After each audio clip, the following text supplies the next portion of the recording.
Good afternoon, guys. Assalamualaikum warahmatullahi wabarakatuh. So today, we go back to our class for the grammar class. Our topic for today is talking about relative clauses. So, what's actually a relative clauses? So let's see the definition. So, a relative clause is a part of a sentence beginning with a relative pronoun, although these pronouns can be omitted in a certain cases. So, if you cannot understand the definition for this one, so just make it simple. What's actually the relative clause is like a conjunction or a word in English, which is meaning in the sentence is yang. Ya, jadi relative clause itu adalah ada beberapa kata dalam bahasa Inggris yang berfungsi sebagai conjunction, tapi sebenarnya artinya bukan arti yang sebenarnya, artinya kalau dia berada di dalam kalimat itu adalah yang.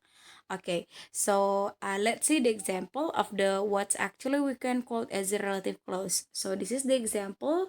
The school where I taught is called Alboraya English Center. Jadi where di sini dia tidak berposisi atau dia tidak berarti sebagai di mana ya artinya, tapi dia artinya adalah yang ya. Sekolah yang saya tempati mengajar ya atau tempat saya mengajar yang di sini namanya adalah Alboraya English Center. So same also with the next sentences. The man who went into the baker's bought a loaf of bread. Jadi di sini who di sini bukan berarti siapa, dia tidak diartikan sebagai siapa, tapi dia diartikan sebagai yang. Nah, kalau kita artikan artinya adalah laki-laki yang pergi ke bakers itu dia membeli sebuah bread ya. Jadi who di sini ya, relative pronoun itu adalah kata-kata, ada beberapa kata di dalam bahasa Inggris yang biasanya kita sebut dengan conjunction yang artinya adalah yang kalau dia berada di dalam kalimat ya. So let's see one by one what's actually the words which is included in the relative clause. Oke, so ini adalah kata-kata, semua kata dalam bahasa Inggris ya yang artinya atau masuk di dalam relative pronouns. Jadi kalau dia berposisi sebagai relative pronouns ini artinya di sini adalah yang. Oke. So ada di sini ada who, ada which, when, that, where, whom, and whose. Whose. So let's talk one by one about it. So who. Kapan digunakan conjunction who atau relative clause yang berjenis who? We use it to talk about people ya. Jadi kapan kita menggunakan who jika orang yang mau kita jelaskan itu atau memberi penjelasan itu adalah dia adalah orang ya. Jadi subjeknya yang dijelaskan itu adalah orang. Jadi sebenarnya kenapa ada relative clause ini ya? Kenapa ada kata-kata ini atau relative clause ini karena kita mau menjelaskan ya, kita mau menjelaskan apakah dia subjek atau objek di dalam sebuah kalimat itu lebih lanjut ya, maksudnya ada penjelasan yang lebih lanjut. Contohnya ya, di sini sebenarnya kalau relative clause itu dia terbagi menjadi dua karena seperti yang saya bilang tadi, relative clause itu dia juga berfungsi sebagai conjunction. Makanya sebenarnya kalau kita menggunakan relative clause maka biasanya dia terdiri dari dua kalimat, tapi ingat ya tidak semua relative clause itu ya bisa dipecah menjadi dua kalimat, ada juga yang memang cuma satu kalimat saja. Oke, so that woman ya, contohnya di sini, that woman is my boss, I saw her in a disco ya. Jadi yang dijelaskan di sini adalah the woman ya, that woman. Jadi yang dijelaskan di sini adalah subjeknya ya. Jadi kalau misalkan kita gabung menggunakan relative clause yang berjenis who, yang berjenis who, maka dia menjadi that woman who I saw in a disco is my boss ya. Jadi woman ya, perempuan yang ya saya lihat di disco itu adalah bos saya. Nah, ini kan biasanya kita mau menjelaskan ya, atau mau menjelaskan lebih lanjut kalau kita membuat sebuah kalimat ya. Jadi di sini dia menjelaskan adalah that woman-nya. That woman yang mana? Who I saw in a disco ya. Jadi relative clause itu dia lebih digunakan untuk memberikan keterangan lebih lanjut tentang sebuah subjek atau sebuah objek, baik itu orang atau baik itu benda ya. Jadi who ini digunakan jika kita mau menjelaskan ya orang ya, when we talk about orang atau people ya, people. Okay? And the next one adalah which ya. Jadi kapan digunakan which ini, relative clause yang which ini, ketika kita when we use it to talk about animals or things. Jadi kapan digunakan which ini jika yang mau kita jelaskan lebih lanjut itu adalah animals, binatang atau benda ya. Contohnya ini terdiri dari dua kalimat. The cat is Egyptian.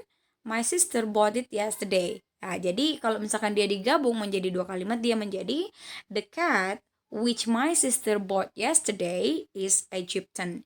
Ya, jadi ini the cat kita ambil dari sini ya, the cat which my sister bought it yesterday or my sister bought yesterday is Egyptian ya. Jadi kucing yang sister saya beli kemarin itu adalah dia berasal dari Egypt ya. Oke. Jadi sekali lagi which itu digunakan jika yang mau dijelaskan lebih lanjut itu adalah animals or things. Next. Untuk that ya, untuk that sebenarnya sebenarnya kalau that itu dia bisa mengganti who atau which, bisa dua-duanya. Jadi misalkan kalau kalian bingung ya, misalkan kalau kalian bingung ini sebenarnya conjunctionnya atau relative clause-nya kita menggunakan apa sih? Kita bisanya menggunakan that. Jadi that itu umum, dia bisa digunakan untuk orang dan dia juga bisa digunakan untuk benda. Tapi biasanya ya kalau orang itu dia menggunakan who, lebih tepatnya dia menggunakan who. Tapi kalau dia benda, dia juga bisa menggunakan which atau bisa menggunakan that. Sama-sama ini. Jawabannya sama-sama benar. Jadi misalkan kalau di dalam exercise itu nanti ada yang lebih menjelaskan tentang benda, maka bisa ada dua pilihan. Kalian bisa memilih which ya, atau bisa juga memilih that. Ya, walaupun di sini penjelasannya adalah dia bisa mengganti who, tapi sebenarnya that itu dia biasanya digunakan kalau misalkan dia di formal written atau dalam kaidah penulisan itu dia biasanya menggunakan untuk mengganti kata benda atau bisa mengganti which. Actually the example is wrong guys ya, so don't pay attention to the example. It's not really wrong ya, karena di sini yang pertama adalah dia mengganti kata kata orangnya. Di sini dia mengganti orang, kemudian yang kedua dia mengganti benda atau animals di sini. Jadi dia bisa menggunakan, jadi kita bisa bilang the woman that I saw in a disco is my boss. Kita juga bisa bilang the woman who I saw in a disco is my boss. Tapi sebenarnya lebih tepatnya kalau kita menggunakan orang adalah dia menggunakan who bukan that. Tapi sebenarnya bisa juga kita menggunakan ini. Bisa juga kita menggunakan that. Oke. Sama juga dengan ini ya, dengan the cat. The cat ini karena dia adalah benda, makanya dia juga bisa menggunakan that, bisa juga menggunakan which. Oke. Next one, when ya. When itu seperti yang kalian ketahui, when itu kita gunakan jika mau berbicara tentang waktu. Jadi dia lebih konteksnya atau penjelasan yang mau kita jelaskan itu lebih kepada waktunya. Ya, contohnya di sini dia terdiri dari dua buah kalimat. He visited us last year. We were moving then. Jadi di sini kalau kita gabung, he visited us last year when we were moving ya. Jadi artinya kalau misalkan kita artikan dalam bahasa Indonesia, dia mengunjungi kami ya tahun lalu ketika kita pindah ya, ketika kita sedang pindah ya, pindahan begitu, we are moving. Jadi when di sini digunakan untuk menjelaskan waktunya ya, waktunya. Jadi yang mau dijelaskan lebih lanjut itu adalah waktunya ya. And you can see here it's only work as a complement, hanya sebagai pelengkap saja guys. Oke. Next, where.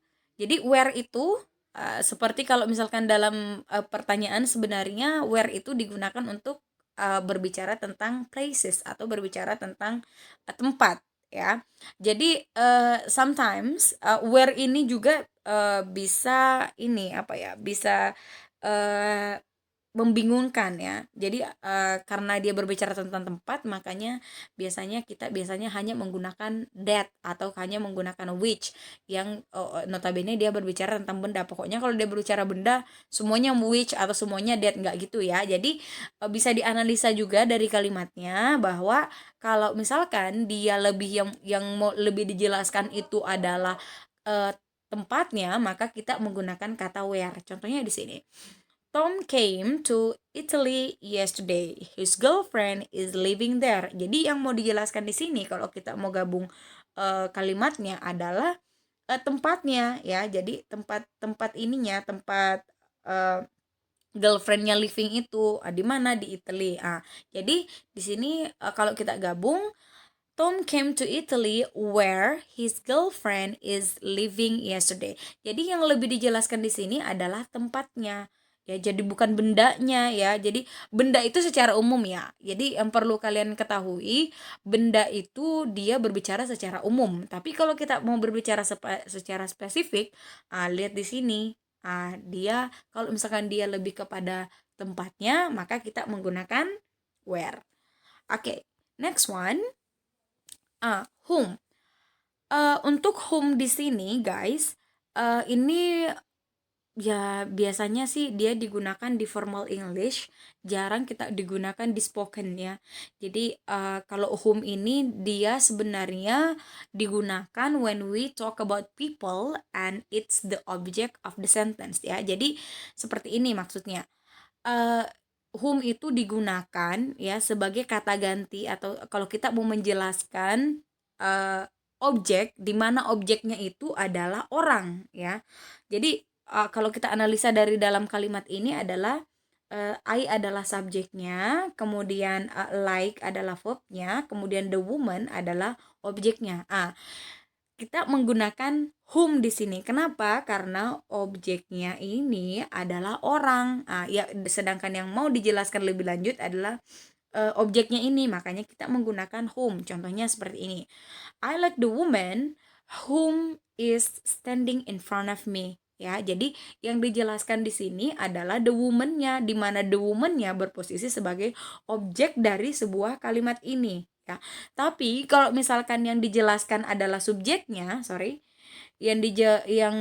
dijelaskan adalah subjeknya, maka ya, dan subjeknya itu orang, maka kita menggunakan who seperti ini tadi. Tunggu. Oh my goodness. Wait, seperti yang di slide pertama tadi. Kalian bisa lihat di sini yang dijelaskan adalah subjeknya, the woman-nya.